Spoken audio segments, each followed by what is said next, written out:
హల్లెలూయా. అందరికీ praise the lord. తిరిగి మీకు ఆత్మీయ ఆహారాన్ని పంచడానికి దేవుడు నాకు ఈ చక్కటి అవకాశాన్ని ఇచ్చాడు. కాబట్టి దేవుని బిడ్డలారా, జాగ్రత్తగా దేవుని మాటలు వినాలని ప్రభు పేరట మనవి చేయించి ఉన్నాను. ఈ రోజున తప్పు చేస్తే హెచ్చరించడము తప్ప? ఒక ప్రశ్న. తప్పు చేస్తే గద్దించడము, హెచ్చరించడము తప్ప? సంఘములో అనగా సంఘము అంటే దేవుని శరీరం.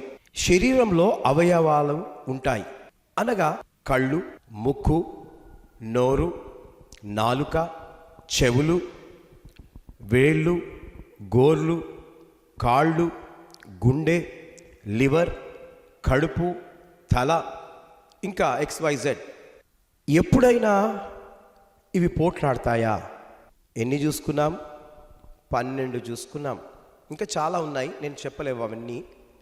కొన్ని చెప్పాను, 12 చెప్పాను శరీరంలో ఉండే వాటిని. ఇవి ఎప్పుడైనా పోట్లాడాయా? ఎప్పుడూ పోట్లాడుకోవు.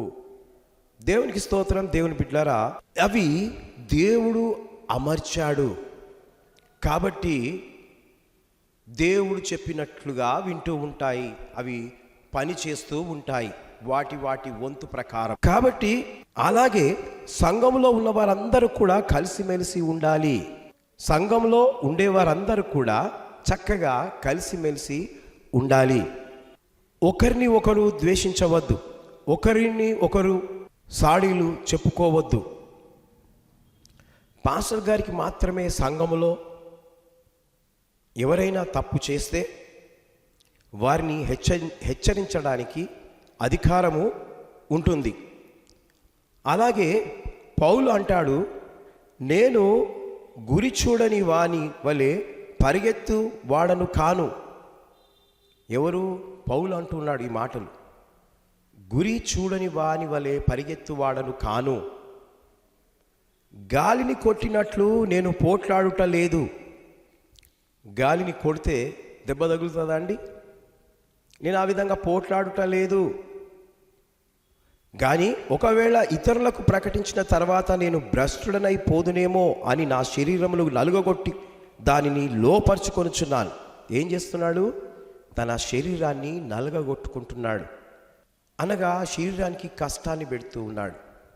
ప్రభునందు ప్రియమైన దేవుని బిడ్డలారా, అనగా ఎవరైనా తప్పు చేసినే ఓన్లీ దైవ సేవకునికి వారిని గద్దించడానికే కానీ, వాళ్ళని తప్పు సరిదిద్దడానికే కానీ, వారిని హెచ్చరించడానికే కానీ ఆయనకొక్కడికే అధికారం ఉంటుంది.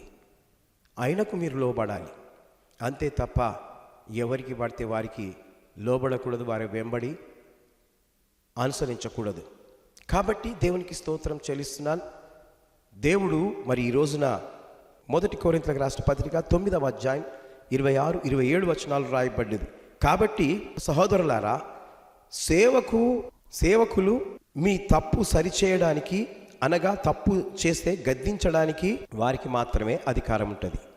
కాబట్టి తప్పు చేస్తే హెచ్చరించడము తప్పు కాదు అని ఈరోజు మీరు తెలుసుకోవాలని ఈ మాటలు చెప్తూ ముగిస్తున్నాను. దేవుడి మాటలు దీవించి ఆశీర్వదించునుగాక.